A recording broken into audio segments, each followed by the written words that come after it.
एनडिबिनि related जिखिनि जोंहा दाबिफोर दङमोन जों बेयाव दैखांदों जेलाव थानाय एनडिबि जोंहा केस उइथड्र जानांगौ जेलाव थानाय एनडिबिखौ उदां अख्राङाव लाबोनांगौ केस उइथड्र खालामनांगौ मार्टियार फेमिलिनो 5 लाख करि रां होनांगौ आरो रिहेबिलिटेसननि जि लास्ट पेकेज दङ बेखौ गोख्रै दिहुननानै होनांगौ मोनसेया जाहैबाय जे बड'फा उपेन्द्रनाथ ब्रह्म बिथांनि मुङाव गोदान दिल्लीयाव जेरैबायदि गुबुन गुबुन गेदेमा सुबुंफोरनि मुङाव मार्क होनाय दङ लामा दा बेबायदिनो इउएन ब्रह्म मार्क बा इउएन ब्रह्म माने फ्लाइओभार बा जायखिजाया मोनसे बिथांनो मान होनानै बे मुंखौ होनांगौ होननानै जोङो खावलायदों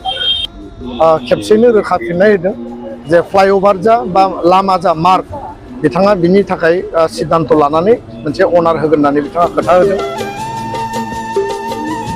सोनारनि जि बर' गोजोन गोरोबथा जि बिटिआर एग्रिमेन्ट बिनि जि गुबै जि क्लज दङ बे क्लज मथे 125 6 शिड्युल जि एमेन्डमेन्ट एक्ट आरो बे एक्टनि गेजेरजों 60टा समस्ति बांहोनाय 8टा डिपार्टमेन्ट एडिशनेलि बेखौ बांहोनाय जोंहा जिखिनि माने भिलेज लेभेल आरो मिउनिसिपाल लेभेल जि काउन्सिल जि माने मोनसे सेटआप लकेल बडि जि बानायनाय आरो गुबुन गुबुन जिखिनि माने 6 शिड्युलनि जि एमेन्डमेन्टनि गुबै खोथाफोर बेयाव दङ बे एमेन्डमेन्टखौ लाबोनायनि थाखाय जोङो दाबि दैखाङो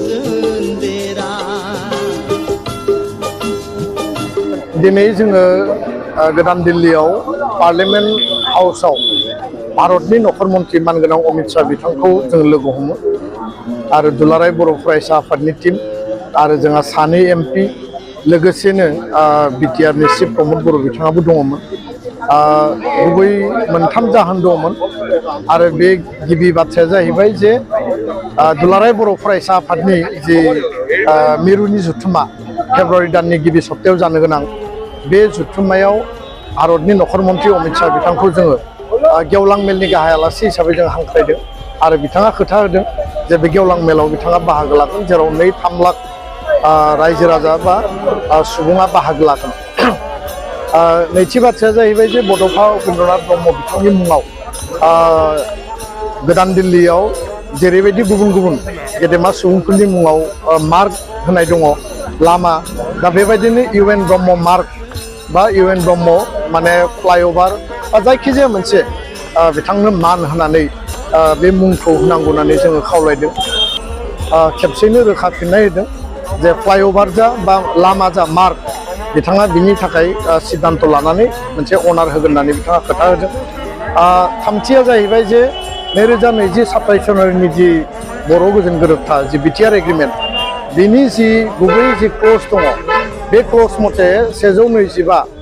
6 शिड्युल जि एमेन्डमेन्ट एक्ट आरो बे एक्टनि गेजेरजों 60टा समस्ति बांहोनाय 8टा डिपार्टमेन्ट एडिशनेलि बेखौ बांहोनाय जोंहा जिखिनि माने भिलेज लेभेल आरो मिउनिसिपाल लेभेल जि काउन्सिल जि माने मोनसे सेटआप लकेल बडि जि बानायनाय आरो गुबुन गुबुन जिखिनि माने 6 शिड्युलनि जि एमेन्डमेन्टनि गुबै खोथाफोर बेयाव दङ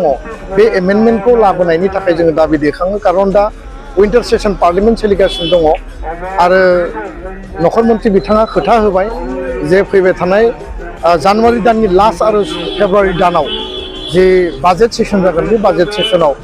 125 जि 6 शिड्युल एमेन्डमेन्ट बेखौ लाबोनाय जागोन आरो बेखौ बिल पास खालामनाय जागोन बेयावनो लोगोसे दङमोन जोंहा जे बिटिआरनि जि फाइनान्सियेल अट'नमिनि बाथ्रा जे फाइनान्सियेल पावार सेन्ट्रेलनिफ्राय काउन्सिला थोंजोङै मोननांगौ स्टेटनिफ्राय जि मोनो बेथ' मोनखागोनखा जोंहा गावनि रेभिनिउ जि दङ बे दंखायो खिन्थु सेन्ट्रेलाव आरमार्क जानांगौ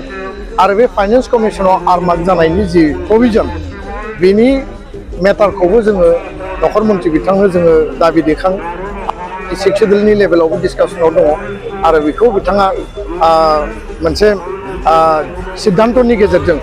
बिटिआर काउन्सिला गावनो हारसिङै सेन्ट्रेलनिफ्राय फान्डनि गेजेरजों सोलिनो हानाय बे बेबस्थाखौ खालामनानै होगोन होननानै बिथाङा जोंनो खोथा होदों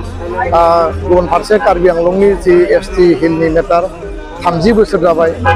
जोंहा मोननै एकर्डआव बेयो लिरनाय दङ आरो हिलनि थाखाय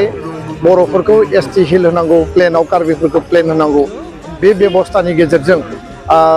जि एसटि हिलनि मर्यादा कार्बि आंलंनि बे खोथाखौ जों बिथांनो प्लेस खालामबाय आरो बिथाङा बिनि सायाव मोजां डिसिसन होगोन होननानै जोंनो खोथा होदों दा बेखायनो जोङो आसाबादि एनडिएफबिनि रिलेटेड जिखिनि जोंहा दाबिफोर दङमोन जों बेयाव दैखांदों जेलाव थानाय एनडिएफबि जोंहा केस उइद्र जानांगौ जेलाव थानाय एनडिएफबिखौ उदां अख्राङाव लाबोनांगौ केस उइद्र खालामनांगौ मार्टियार फेमिलिनो 5 लाख करि रां होनांगौ आरो रिहेबिलिटेसननि जि लास्ट पेकेज दङ बेखौ गोख्रै दिहुननानै होनांगौ बे मोनब्रै दाबिखौ जों बिथांनि सिगाङाव लाखिदों दा बेखायनो सेन्ट्रेलि फान्डेड जिखिनि इनस्टिटिउसन जोंहा 1500 कोटि थाखानि जि पेकेज बे पेकेजखौ फाउन्डेसन ले खालामनाय बा बेखौ गायसननायनि थाखाय नखर मन्थ्रि बिथांखौ हांख्रायनाय जादों आरो बे हिसाबैनो खोब गोख्रैनो जोंहा जिखिनि सेन्ट्रेल इउनिभार्सिटि बाखि इनस्टिटिउसन दङमोन डेभेलपमेन्टेल पेकेज दङमोन बेखौ जोङो मोनगोन होननानै जों आसाबादि आरो दिनैनि रायलायनाया जथेस्थ' ओंथि गोनां फिथाइ गोनां जादों आरो बे मोनसे एक्सन ओरिएन्टेड डिसकासन होननानै जोङो दिनैनि रायलायनायखौ जोङो गोसो गोरबोजों बरायदों आरो फोथायदों गोजोन्थों।